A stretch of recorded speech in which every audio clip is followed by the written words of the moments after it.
56 জেলায় ছড়িয়েছে হামের সংক্রমণ, বিশ্ব স্বাস্থ্য সংস্থার উদ্বেগ।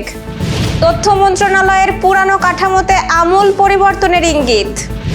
যশোর গণহত্যা দিবস আজ, স্বীকৃতি ও স্মৃতিস্তম্ভের দাবি শহীদ পরিবারের। সিয়ামের বক্তব্যে সাকিব ভক্তদের ক্ষোভ।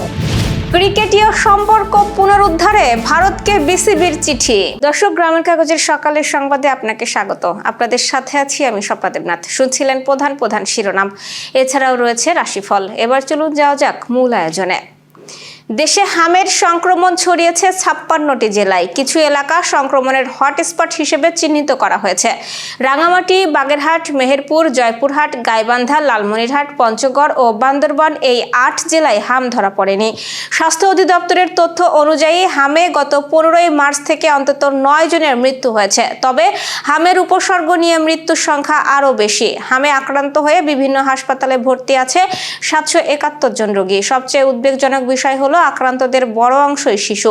এমন পরিস্থিতিতে উদ্বিগ্ন বিশ্ব স্বাস্থ্য সংস্থা। সংস্থাটির তথ্য অনুযায়ী আক্রান্তদের 69% বয়স 2 বছরের নিচে, আর 34% শিশুর বয়স 9 মাসেরও কম, যার সবচেয়ে বেশি ঝুঁকিতে। চিকিৎসকরা বলছেন, হাম ভাইরাস জনিত রোগ হওয়ায় দ্রুত ছড়িয়ে পড়ছে।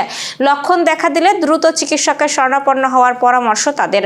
সময় মতো টিকা না নিলে জ্বর, কাশি থেকে শুরু করে মারাত্মক জটিলতা দেখা দিতে পারে। বয়স্কদের মধ্যে যারা কখনোই হামের টিকা নেননি এবং জটিল রোগে ভুগছেন, তারাও ঝুঁকিতে আছেন বলে জানাচ্ছে।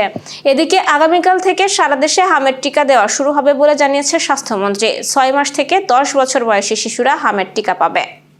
আজ 4 এপ্রিল যশোর গণহত্যা দিবস। 1971 সালের এই দিনে পাক হানাদার বাহিনী ও তাদের দোসররা যশোর জুড়ে চালায় নারকীয় হত্যাযজ্ঞ।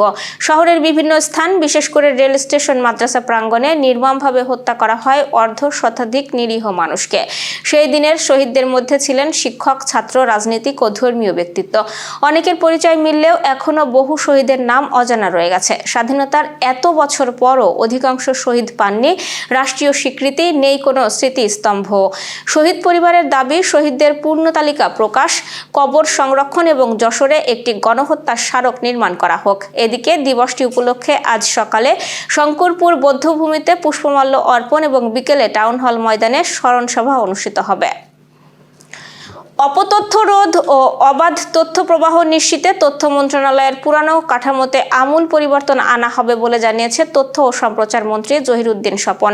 পাবনায় ইয়াং জার্নালিস্ট ফোরামের বৃক্ষরোপণ কর্মসূচির উদ্বোধন শেষে সাংবাদিকদের সঙ্গে আলাপকালে তিনি সব কথা বলেন। মন্ত্রী ডিজিটাল প্ল্যাটফর্ম ও সোশ্যাল মিডিয়ার চ্যালেঞ্জ মোকাবেলায় বর্তমান আইন ও কাঠামোকে যুগোপযোগী করার ওপর গুরুত্বারোপ করে বলেন, গণমাধ্যমের স্বাধীনতা রক্ষার পাশাপাশি তথ্যের সঠিকতা যাচাইয়ে সুনির্দিষ্ট নীতিমালা প্রয়োজন এবং প্রধানমন্ত্রীও এই আধুনিকায়নের বিষয়ে একমত। দ্রুতই এই বিষয়ে প্রয়োজনীয় উদ্যোগ নেওয়া হবে। ঢালিউডের অন্যতম ব্যস্ত নায়ক সাকিব খান এই ঈদেও তার অভিনীত প্রিন্স সিনেমা মুক্তি পেয়েছে। মুক্তির পর থেকেই সিনেমাটির অবস্থান বেশ নড়বড়ে। নানান অভিযোগে অভিযুক্ত প্রিন্স বহু জটিলতার মুখেও পড়ে। তবুও সর্বোচ্চ সংখ্যক প্রেক্ষাগৃহে মুক্তি পায় এই সিনেমাটি। এদিকে মুক্তির 10 দিন পর বিশেষ প্রদর্শনীতে হাজির হয়ে সাকিব খান নিজেও সমালোচিত হন তার কর্মকাণ্ডে। এই ইস্যু নিয়ে যখন সিনেমা পাড়া তোলপাড়, ঠিক সে সময় সাকিবকে খোঁচা দিয়ে আলোচনায় আসেন সিয়াম আহমেদ।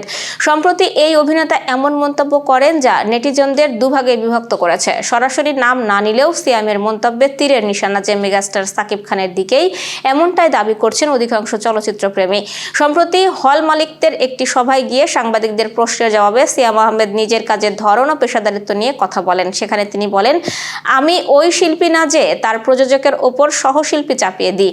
আমি ওই শিল্পী না যে আমি বলবো অমুকের গানই আমার সিনেমায় থাকতে হবে। আমি ওই রকম শিল্পীও না আমি বলবো এই দিনই আমার সিনেমা রিলিজ করতে হবে। সিয়ামের এমন বক্তব্যের একটি ভিডিও ক্লিপ সামাজিক মাধ্যমে ছড়িয়ে পড়লে ক্ষোভ প্রকাশ করেন সাকিব ভক্তরা।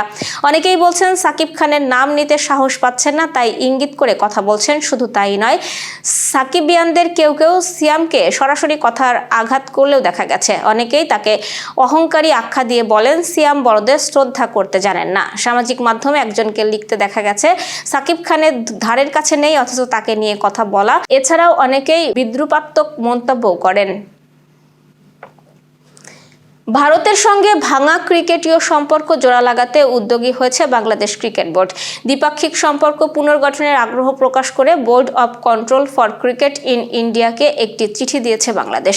ভারতের প্রভাবশালী সংবাদ মাধ্যম দ্য ফিনান্সিয়াল এক্সপ্রেসের এক প্রতিবেদনে এই তথ্য জানানো হয়েছে। চলতি বছরের শুরুতে দুই প্রতিবেশী দেশের ক্রিকেটারের সম্পর্ক একেবারে তলানিতে গিয়ে থাকে। উগ্রবাদীদের হুমকির মুখে ইন্ডিয়ান প্রিমিয়ার লিগ থেকে পেসার মুস্তাফিজুর রহমানকে বাদ দেয় কলকাতা নাইট রাইডার্স। এরপর ভারতে অনুষ্ঠিত টি-20 বিশ্বকাপ থেকেও নিজেদের সরিয়ে নেয় বাংলাদেশ।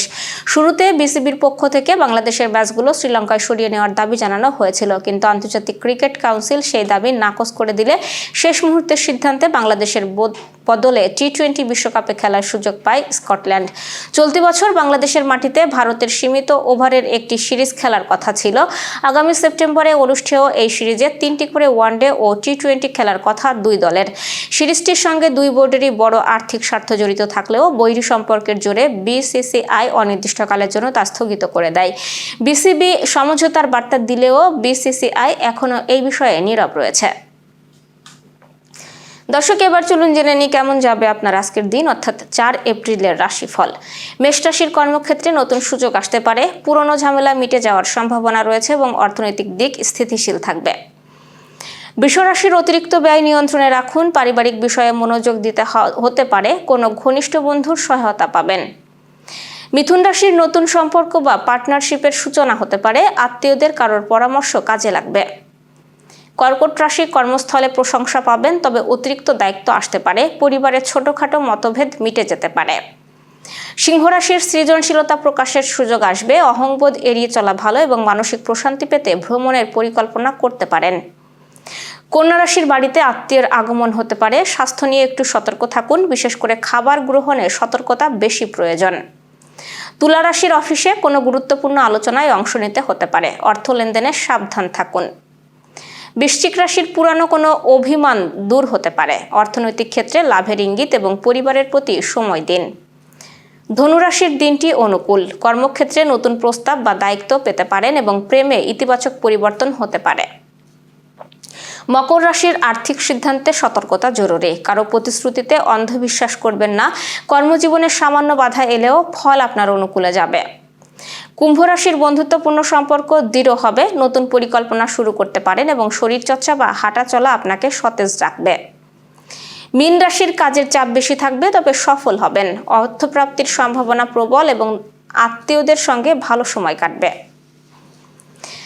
দর্শক, এই ছিল এখনকার আয়োজন। সব খবর সবার আগে জানতে ও দেখতে চোখ রাখুন গ্রামের কাগজের ইউটিউব চ্যানেল ও ফেসবুক পেজে। বিদ্যুৎ ও জ্বালানি তেল ব্যবহারে সাশ্রয়ী হন। আপনার কোনো প্রশ্ন বা তথ্য থাকলে জানাতে পারেন কমেন্টে। এতক্ষণ সাথে থাকার জন্য ধন্যবাদ। পরবর্তী খবর দেখুন বেলা 1টায়।